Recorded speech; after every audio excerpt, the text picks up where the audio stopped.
Hello friends, welcome back to our channel moms daily.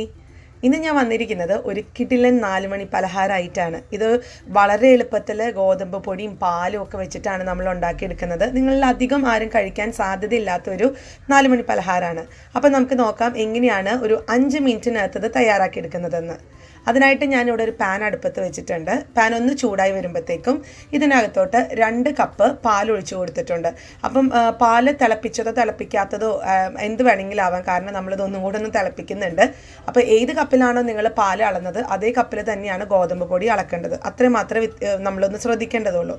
അപ്പോൾ പാലൊന്ന് ചെറുതായിട്ട് ചൂടായി വരുന്ന സമയത്ത് 1 ടേബിൾ സ്പൂണോളമുള്ള പഞ്ചസാരയും 1 ടേബിൾ സ്പൂൺ ബട്ടറാണ് ചേർത്ത് കൊടുത്തിരിക്കുന്നത്. ബട്ടറിന് പകരം നെയ്യ് ചേർത്ത് കൊടുക്കാം. ഇനി ബട്ടർ ചേർത്തില്ലെങ്കിലും കുഴപ്പമൊന്നുമില്ല, ഉണ്ടെങ്കിൽ ചേർക്കാം. അപ്പോൾ ഇനി ഇതെല്ലാം കൂടെ ഈ ബട്ടർ ഒന്ന് അലിയുന്നത് വരെയും ഈ ഒരു പാല് നന്നായിട്ട് തിളച്ച് വരുന്നത് വരെയും നമുക്കൊന്ന് ഇളക്കി കൊടുക്കണം. അപ്പോൾ ഇവിടെ ബട്ടറൊക്കെ നന്നായിട്ട് മെൽറ്റ് ആയിട്ടുണ്ട്. പാലൊക്കെ ഇങ്ങനെ തിളച്ച് വരാൻ തുടങ്ങുന്ന ഒരു സമയത്ത് ഫ്ലെയിം നമുക്ക് മുഴുവനോട് കൂടെ ഏറ്റവും താഴത്തെ ലോ ഫ്ലെയിമിൽ ഇട്ടിട്ടുണ്ട്.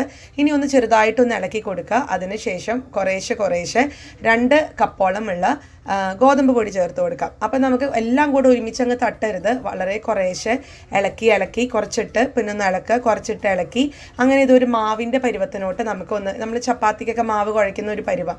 അത്രയും ഹാർഡ് ആവണ്ട, നമുക്കത് കാണാൻ പറ്റും. ഞാനത് കാണിക്കുക എങ്ങനെയാണെന്നുള്ളത്. അപ്പോൾ അതുവരെ നമുക്കിതൊന്ന് മിക്സ് ചെയ്ത് കൊടുക്കാം.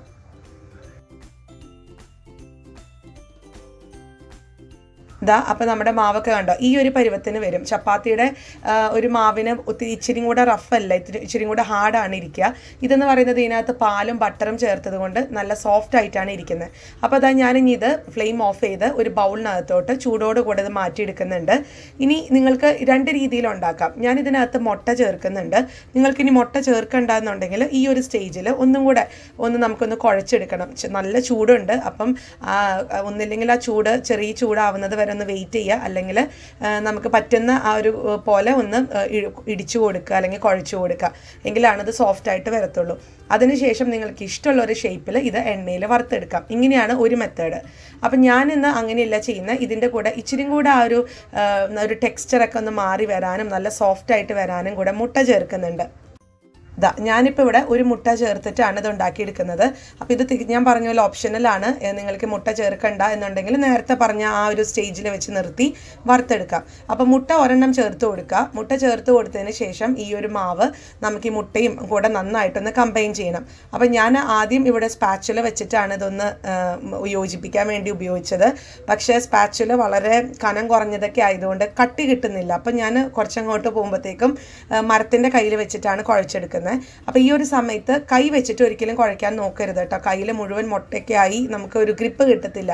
അപ്പോൾ അതുകൊണ്ട് ഇതേപോലത്തെ ഒരു മരത്തിൻ്റെ തടി വെച്ചിട്ട് അല്ലെങ്കിൽ നല്ല കനമുള്ള ഒരു കയ്യിൽ വെച്ചിട്ട് നമുക്കിതിങ്ങനെ കുഴച്ച് എടുക്കണം, കമ്പൈൻ ചെയ്തെടുക്കണം. അപ്പം ആദ്യത്തെ കുറച്ച് സമയം ഇതേപോലെ ഇങ്ങനെ ഈ ഗോതമ്പിൻ്റെ മാവ് ഇങ്ങനെ വിട്ട് കിടക്കും. അത് സാരമില്ല, പതിയെ ഒരു 2 മിനിറ്റോളം സമയം എടുത്ത് നമ്മളതൊന്ന് ചെയ്യുവാണെങ്കിൽ ഇത് ശരിക്കും നല്ലൊരു ഗോതമ്പിൻ്റെ ഇപ്പം നമ്മൾ ചപ്പാത്തിയിലൊക്കെ മാവ് കുഴയ്ക്കുന്ന കണക്കിന് അത് കമ്പൈൻ ആയിട്ട് വരും.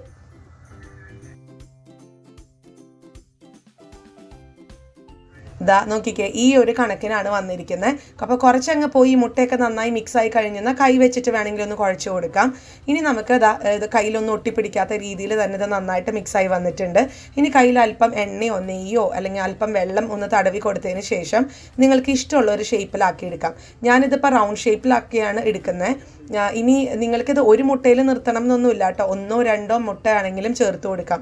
സാധാരണ രീതിയിൽ 1 കപ്പിനൊക്കെ നമുക്ക് 2 മുട്ട ചേർക്കാവുന്നതാണ്. അതായത് 1 കപ്പ് ഗോതമ്പ് പൊടിക്ക് ഞാനിവിടെ 2 കപ്പ് എടുത്ത നിലയ്ക്ക് ഒരു 3 or 4 മുട്ട ചേർക്കേണ്ടതാണ്.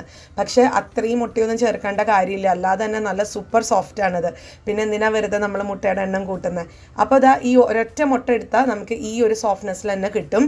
അപ്പോൾ ഞാനിത് റൗണ്ട് കുഞ്ഞ് ഷേപ്പാക്കി എടുത്തുകൊണ്ട് വരുന്നുണ്ട്. പിന്നെ നിങ്ങൾക്ക് പൈപ്പിംഗ് ബാഗ് ഉണ്ട് എന്നുണ്ടെങ്കിൽ ഇതുപോലെ ഷേപ്പാക്കാനും നിൽക്കണ്ട. ഈ ഒരു മാവിൻ്റെ മിക്സ് പൈപ്പിംഗ് ബാഗിലോട്ട് ഇടുക. എന്നിട്ട് ഇഷ്ടമുള്ള ഷേപ്പിൽ നമുക്ക് നമ്മൾ മധുരസേവയൊക്കെ ഉണ്ടാക്കുന്ന ഒരു ഷേപ്പ് ഉണ്ടല്ലോ നീളത്തിൽ, അതുപോലെ ചെയ്യണമെന്നുണ്ടെങ്കിൽ അങ്ങനെയും ആക്കിയെടുക്കാവുന്നതാണ് കേട്ടോ. പക്ഷേ ഞാൻ ഇന്നിവിടെ എല്ലാവർക്കും ചെയ്യാൻ പറ്റുന്ന രീതിയിൽ ഒരു കയ്യിൽ ചെറിയതായിട്ടൊന്ന് പിടിച്ച് ഒരു ഉണ്ട ഷേപ്പാക്കി എടുക്കുകയാണ് ചെയ്യുന്നത്.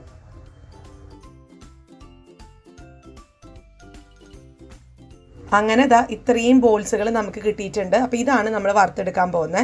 അപ്പോൾ നമുക്ക് നോക്കാം എങ്ങനെയാണിത് വറുത്തെടുക്കുന്നതെന്ന്. അതിനായിട്ട് ഞാനൊരു പാത്രം വെച്ചിട്ടുണ്ട് എണ്ണ ചൂടാവാനായിട്ട്. അപ്പോൾ ഇതൊരു ഹൈ ഫ്ലെയിമിലിട്ട് ചൂടാക്കിയിട്ടുണ്ട്. ഇനി നമ്മൾ ആ ബോൾസ് ഇടുന്ന സമയം ഇതൊരു മീഡിയം ലോ ഫ്ലെയിമിലോട്ട് കൊണ്ടുവരണം. എങ്കിലാണ് ഇതിൻ്റെ പുറവും അകമൊക്കെ ഒരുപോലെ തന്നെ വെന്ത് കിട്ടത്തുള്ളൂ. അപ്പോൾ നിങ്ങൾക്ക് കുറച്ച് ക്ലിയർ ആവാൻ വേണ്ടിയിട്ട് ഞാൻ ആദ്യത്തെ പ്രാവശ്യം ഒരെണ്ണം ഇട്ട് കാണിക്കാം എങ്ങനെയാണ് വറുത്തെടുക്കുന്നതെന്ന്. അപ്പോൾ അങ്ങനെ കളറൊക്കെ മാറി വരാൻ തുടങ്ങിയിട്ടുണ്ട്. അപ്പോൾ ഈ ഒരു കളർ ആകുമ്പോഴത്തേക്ക് നമുക്ക് വറുത്ത് കോരി എടുക്കാം കേട്ടോ. അപ്പോൾ ഞാനിതൊരു പാത്രത്തിലോട്ട് മാറ്റുന്നുണ്ട്. ഇനി ബാക്കിയുള്ളതും ഇതുപോലെ തന്നെ ബാച്ചുകളായിട്ട് നമുക്ക് ഒരെണ്ണത്തിൽ തന്നെ പാത്രത്തിൻ്റെ വലിപ്പം അനുസരിച്ച് എല്ലാം ഇട്ട് കൊടുക്കാവുന്നതാണ്. ഇത് ഒട്ടിപ്പിടിക്കുകയോ അങ്ങനെയൊന്നുമില്ല. എല്ലാം സെപ്പറേറ്റ് ആയിട്ട് തന്നെ വറുത്ത് വരുന്നോറും അത് മാറിക്കെടുക്കും. അതുകൊണ്ട് ഒട്ടിപ്പിടിക്കുന്നുള്ളൊരു ടെൻഷൻ വേണ്ട.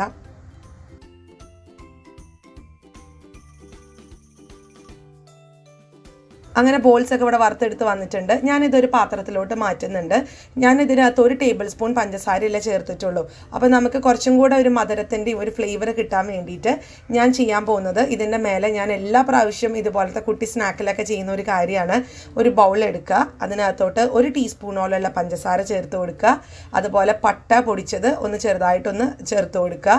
1-2 നുള്ള് അത്രയും മതിയാവും. എന്നിട്ട് ഇതെല്ലാം കൂടെ മിക്സ് ചെയ്ത് ആ ഒരു മിക്സ് നമുക്ക് ഈ ബോൾസിൻ്റെ നമ്മൾ വറുത്ത് വെച്ചിരിക്കുന്ന ബോൾസിൻ്റെ മേലൊന്ന് നന്നായി വിതറി നന്നായിട്ട് തന്നെ ഒന്ന് മിക്സ് ചെയ്തെടുക്കണം.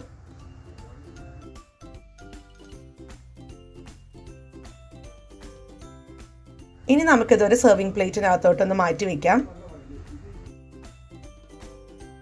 അങ്ങനെ നമ്മുടെ സൂപ്പർ സ്നാക്ക് ഇവിടെ റെഡിയാണ്.